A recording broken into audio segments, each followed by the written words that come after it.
TNA is invading the Performance Centre, and did they bring their Diddy ratings with them? Welcome back to Fog Wrestling. It is the NXT quarter rating breakdown. Are you ready? Strap yourselves in, because for the 16th of July 2024, TNA did arrive on the scene. Did they cross the line, or did they fall under the ratings line? Shawn Michaels claims of cooking well. I think he needs to turn the heat up a wee bit, but let's begin with quarter one. 8 o'clock to 8:15, we had the Rascals versus Gallus.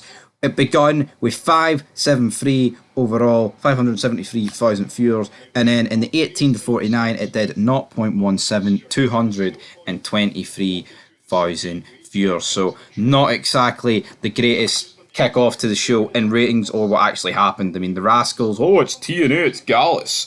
Why did Gallus sound different for Joe Hendry? Oh, let's pish him here and spite it on Twitter. Moving into quarter two, we had this match continuing. We had a CSU backstage angle. Ethan Page, Ursa Mensa, Roxanne Perez, Tia Hale live promo. This was 8:15 to 8:30. Did 560, down 2%. But we did see an increase in 18 to 49, plus 9. And we've seen 21,000 viewers join in the 18 to 49 demographic to promote that rating to a 0.18. Then we go into quarter three, the continuation of the Tia Hale and Roxanne Perez live angle. Glenna Jordan had a backstage promo. Lola Fice, JC Jane, Jasmine Nix, Brooks Jensen took on Javon Evans. We saw an increase of 5% up to 590, and an increase of 7% in the 18 to 49 to get up to a 0.20. And immediately for NXT, right, SmackDown is the same. They actually consistently, like, throughout the show, go up and down, but like sometimes actually end the show on a higher rating than what they started. When you look at Monday Night Raw, it's not even a case of, well, it's the final. Like, the final hour does completely annihilate Raw. I think everyone's in agreement with that. But it's just, on Raw, it's always normally the first quarter that's the best, or, you know, the beginning of the second hour. And why is it on Raw that is the case? But, like, pretty much every other WWE show, they manage to, like, get peaks throughout. Not too sure, but is it just the Raw brand sucks? Who knows? But recently we thought the Raw brand's been the best WWE brand going. Into quarter four though, 8:45 to 9 o'clock. Jensen versus Evans continued with Tony D, Charlie Dempsey backstage, Dante Chan backstage promo with Trick Williams and Pete Dunne also backstage. Now this just lost 1,000 viewers, not really down any percentage, but the 18 to 49 was down 1%. As we began the second hour, Ethan Page took on Dante Chen. Where after the match with Ursa Mensa, we got Gallus, Joe Hendry backstage, which was a funny segment, Izzy Dame and Tatum Paxley. Is it any surprise that the segment that Joe Hendry appeared in was up 9%, up to 641,000 viewers at 9 o'clock to 9:15, with an increase as well in the 18 to 49, up to 265, back to a 0.2, which it managed in quarter three. No, I don't think it's any surprise, but, you know, Joe Hendry is at the beginning of the second hour, so we're not delusional here. We know that does make a big difference. But talking of increases, we got another increase in quarter sixes. Paxley, hard match against Dame. We had Wendy Chu, Chase U, Cedric Alexander, Ashanti D. Adonis, Metaphor backstage, JC Jane versus Lola Fice, with a bunch of jobbers as well. Up 3%, up to 662,000 viewers, and the percentage for the 18 to 49 was up 3.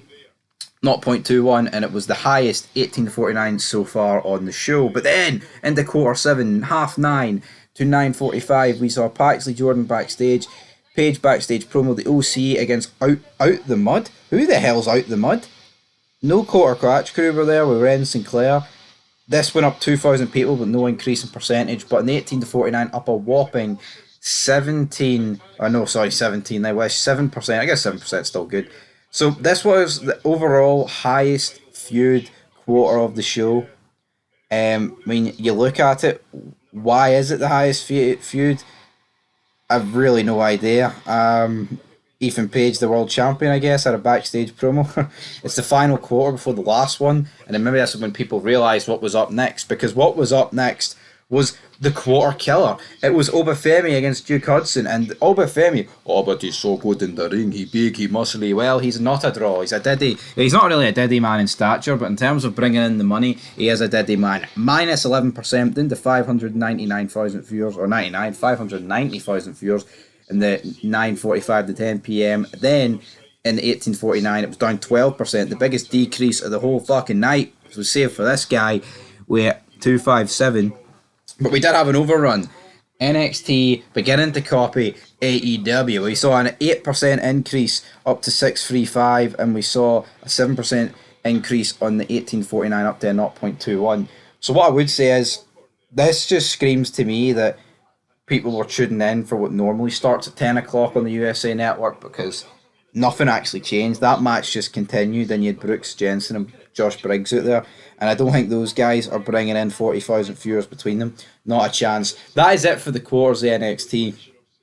Not a good rating overall, but you can clearly see that some people draw on this show, some people not, and 610,000 viewers just isn't really cutting the mustard. Shawn Michaels, he's going to have to sort it out.